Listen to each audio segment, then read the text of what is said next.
ವಿಶ್ವಾಸ ಫಲದಾಯಕ. ವಿಶ್ವಾಸ ಇಲ್ಲ ಅಂದ್ರೆ ದೇವರು ಫಲವನ್ನು ಕೊಡೋದಿಲ್ಲ. ಒಂದು ಹಸುವಿಗೆ ಗೋಪಾಲಕ ಹುಲ್ಲನ್ನು ಹಾಕಬೇಕಾದ್ರೆ ಅಗ್ರಿಮೆಂಟ್ ಮಾಡ್ಕೊಡಲ್ಲ.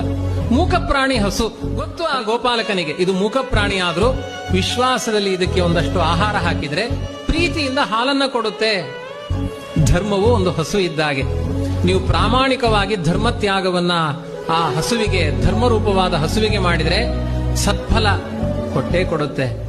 ಇವನು ಹಾಕಿದ್ದೇನು ಗೋಪಾಲಕ, ಬಾಳೆಹಣ್ಣು ಇವನು ತಿಂತಾನೆ, ಸಿಪ್ಪೆ ಸೂಲಿ ಹಸುವಿಗೆ ಹಾಕ್ತಾನೆ, ಅಕ್ಕಿ ಎಲ್ಲ ತಾನಿಟ್ಕೊಳ್ತಾನೆ, ಹುಲ್ಲನ್ನ ನೆಲ್ಲನ್ನ ಮಾತ್ರ ಹಸುವಿಗೆ ಹಾಕ್ತಾನೆ. ನಮಗೆ ಏನು ಬೇಡ, ಅಕ್ಕಿ ತೊಳೆದ ನೀರು ಹಸುವಿಗೆ, ಮೃಷ್ಟಾನ್ನ ಭೋಜನ ನಮಗೆ.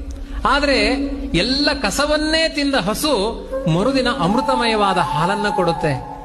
ಹಾಗೆ ನಾವು ದೇವರಿಗೆ ಅರ್ಪಣೆ ಮಾಡುವ ಎಲ್ಲಾ ಪದಾರ್ಥಗಳು ಆ ಕಲಗಚ್ಚು, ಬೂಸ ಅಥವಾ ನೆಲ್ಲು ಹೀಗಿದ್ದ ಹಾಗೆ. ಆದ್ರೆ ದೇವರು